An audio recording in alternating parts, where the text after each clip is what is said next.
Ouverture des bancs.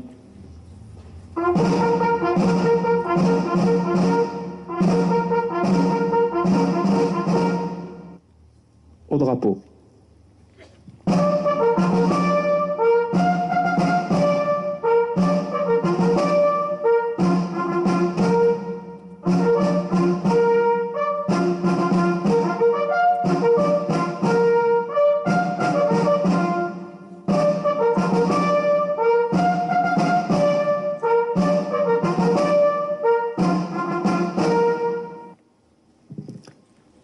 Mot de Monsieur Alain Verdier, président de l'association Mémorial Forain François Verdier, Libération Sud.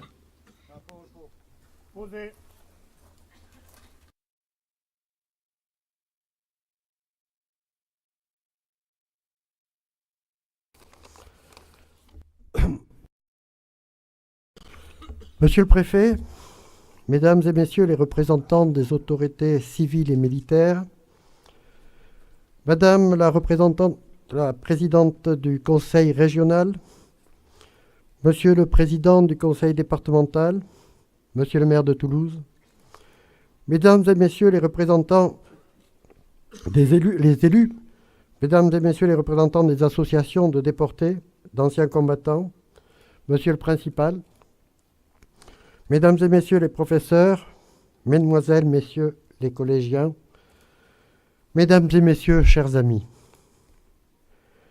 indispensable nécessité de civisme et d'histoire. Nous voici une nouvelle fois réunis devant cette stèle, lieu de mémoire, afin de mieux appréhender le présent. Alors que l'idée de nation s'affaiblit, alors qu'affluent de nouveaux réfugiés, dans un contexte de guerre, de dérèglement climatique, il est essentiel de refonder le socle mémoriel sur lequel repose notre vie. En 1940, les troupes nazies envahissaient l'Europe au nom d'une idéologie raciste, conquérante et morbide. En France s'installait le gouvernement de Vichy.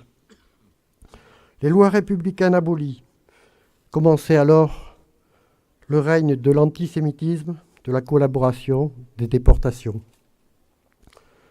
Homme de cœur, républicain démocrate convaincu, François Verdier croyait en la justice, en la liberté, l'égalité, la fraternité. Dignitaire franc-maçon du Grand Orient de France, secrétaire fédéral de la Ligue des droits de l'homme, juge au tribunal de commerce de Toulouse, son républicanisme l'oppose au maréchal Pétain, qui a supprimé le Parlement et tous les contre-pouvoirs qui violent l'état de droit. Forain François Verdier engageait tôt dans la résistance, voire rapidement, ses capacités de meneur d'hommes, d'organisateur, reconnues par ses pairs et les autorités de la France libre. En juin 1943, il est nommé commissaire de la République pour le Sud-Ouest. En liaison avec Jean Moulin, il unifie les mouvements de résistance de la région. Combat, francs-tireurs, libération, guerrilleros, garibaldiens et les autres. Grâce à ses réseaux, à son engagement personnel et citoyen, Ligue des droits de l'homme, franc-maçonnerie, il pose alors sans difficulté son autorité. Il est le chef au centre des réseaux de résistance. Mais ses responsabilités, sa compétence et son courage l'exposaient nécessairement plus que d'autres. Dans la nuit du 13 au 14 décembre 1943, il est arrêté par les nazis, qui vraisemblablement connaissent l'importance de leur prise. Pendant plusieurs semaines, il sera torturé. Tué ici même par balle, il sera défiguré par l'éclatement d'une grenade dans cette clairière, le 27 janvier 1944. Il savait tout, il ne dira rien. Son silence, son abnégation ont marqué à jamais le cours de la résistance. Pour que la mémoire soit vivante, il faut des explications, des témoignages pour saisir ce qui est arrivé durant ces années ténèbres, ces années sordides, dangereuses, inhumaines, années de l'occupation nazie, années de la collaboration, de la servitude. La transmission orale de ce qui est passé a quasiment disparu dans les familles.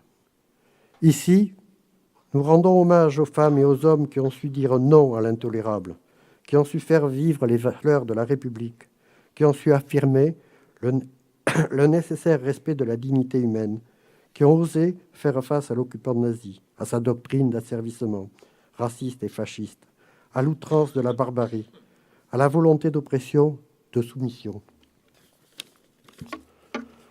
C'est un hommage à la résistance française, à ces civils devenus combattants pour le rétablissement de notre République, laïque, solidaire, une et indivisible.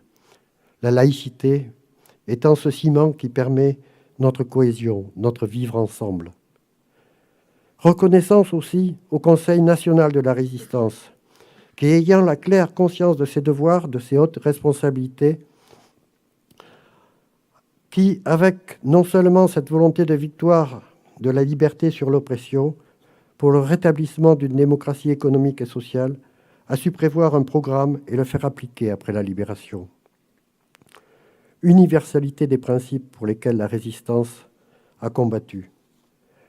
Exemple édifiant de François Verdier, de la résistance, de ces femmes, de ces hommes qui ont su se dépasser leurs peurs, se mettre en danger, s'engager pour faire rayonner les idéaux de liberté, d'égalité, de fraternité, de solidarité.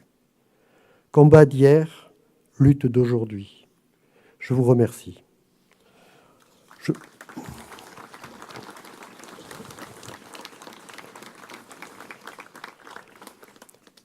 Je voudrais aussi remercier Monsieur le Préfet, le Conseil de la région Occitanie, le Conseil départemental de la Haute-Garonne, Monsieur Jean-Luc Boudin, maire de Toulouse, président de Toulouse Métropole, pour leur fidèle participation. Apporter aussi mes remerciements à Madame le maire de Colomiers et son équipe technique si précieuse pour l'organisation de cette cérémonie.